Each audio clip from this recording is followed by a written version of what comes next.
Serie A Week 33 Sunday the 22nd of April, 1945 Greenwich Mean Time, Juventus Stadium Juventus A huge missed opportunity for Juventus in the midweek round, where there is always some weird stuff going on.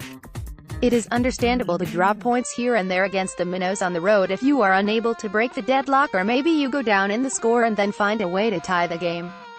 Giving away a lead against a team that is offensively challenged, and neither attacked all that much, is a bad look, especially just a few days before the game of the season. It puts so much more pressure on Sunday night's clash. In Crotone, the squad never looked particularly efficient and was a little discombobulated, maybe because the master of puppets Miralem Pjanic was not there, maybe because Paulo Dybala did not have a good night. However, we still managed to go up in the score thanks to a corner kick, and that should have been enough, but the curse of the bicycle kicks hit again, this time pulled off by Simi. Blaise Matuidi and especially Gonzalo Higuain had good opportunities, but the opponents resisted, with a little bit of luck. As a result, we approached the showdown with a 4-point lead, which is fine since we would still control our destiny even with the worst-case scenario, but we still have the demanding games with Inter and Roma coming up, both of whom I am sure would be delighted to derail our title chase. Napoli's schedule is a little easier, even though there are no cakewalks. It is obviously a must-win match for them, but also the old lady could use the maximum result to be more serene down the stretch. Miralem Pjanic and Mario Mandzukic will be available on Sunday night, which would force Massimiliano Allegri to make tough decisions in the attack. We have performed much better with Blaise Matuidi as a glue guy on the left in big games, but that would result in one between Paulo Dybala and Mario Mandzukic being on the pine initially, assuming for good reasons that Gonzalo Higuain will be in the starting lineup. Now, bringing the Croatian tank off the bench makes very little sense because of his style, while La Joya could be a force coming in late. However, that would also mean renouncing to one of your top 3 players for a good chunk of the game. It is a tricky situation, but that is why the coaches paid the big bucks. Recent history says that it is better to have Mandzukic out there in big games, and we can always adapt 4-2-3-1. Giorgio Chiellini will start in the back line, Mehdi Benatia is likely but not a lock. There are some doubts on the flanks, and Benedict Huidas has a slight edge over Stefan Lichtsteiner and Andrea Barzagli to play there, and Kwadwo Asamoah could unseat Alex Sandro. Whoever plays at right back will have the arduous task of containing Lorenzo Insigne. Sami Khedira and Gianluigi Buffon will return after skipping one. Federico Bernardeschi came back midweek for a very limited stint, and that is a terrific news as just a month ago he was at risk of going under the knife. The schedule is not that crowded going forward, and he will have to make the most in small minutes, but it is good to have him back, and the ranks are now complete in the attack. Stefano Sturaro is dealing with a sore Achilles tendon and will not be available.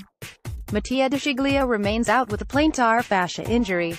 Probable lineup: 4-3-3, Buffon, Huidas, Benatia, Chiellini, Alex Sandro, Khedira, Pjanic, Matuidi, Douglas Costa, Higuain, Mandzukic. Injured players: De Sciglio, foot; Sturaro, Achilles; suspended players: none. Napoli are not as dazzling as they were in the early stages of the season, but credit where credit is due, they are pulling out wins out of their rear end. In the end, positive results add up and they could resume marching on.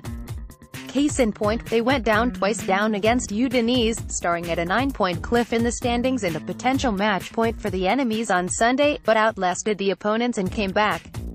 It happened against a team that had lost 9 in a row, but it was still noteworthy.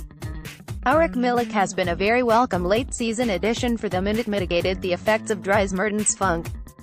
The Belgian has become a formidable goal poacher in the last 2 seasons, but the Polish is simply a different, more traditional type of striker and has buried some very heavy goals.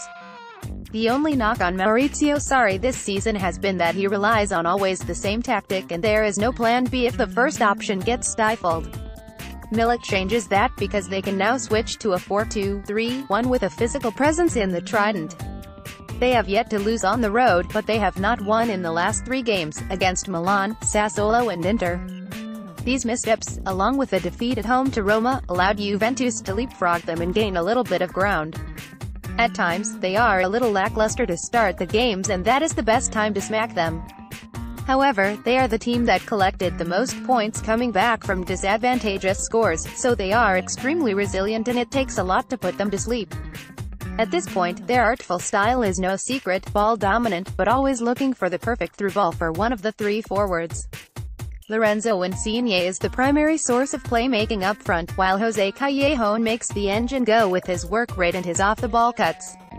Mertens is a mix of both styles and has the bigger nose for the goal of the three. Jorginho pulls the strings in the midfield and he has made a big leap this year.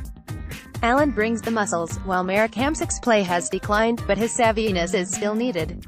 They go to another level when they put in Peter Zielinski, but he has never been as effective when starting.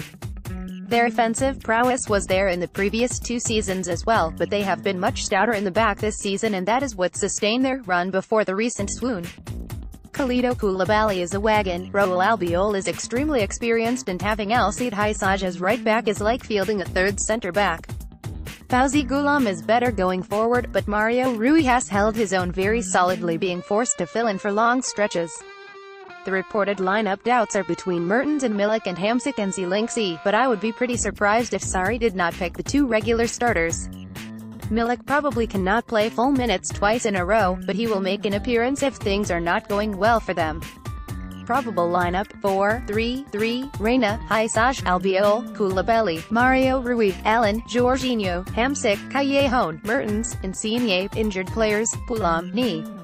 Suspended players: none. Juventus v Sampdoria. Performance statistics: footystats.org. Formation match preview. Napoli Serie A.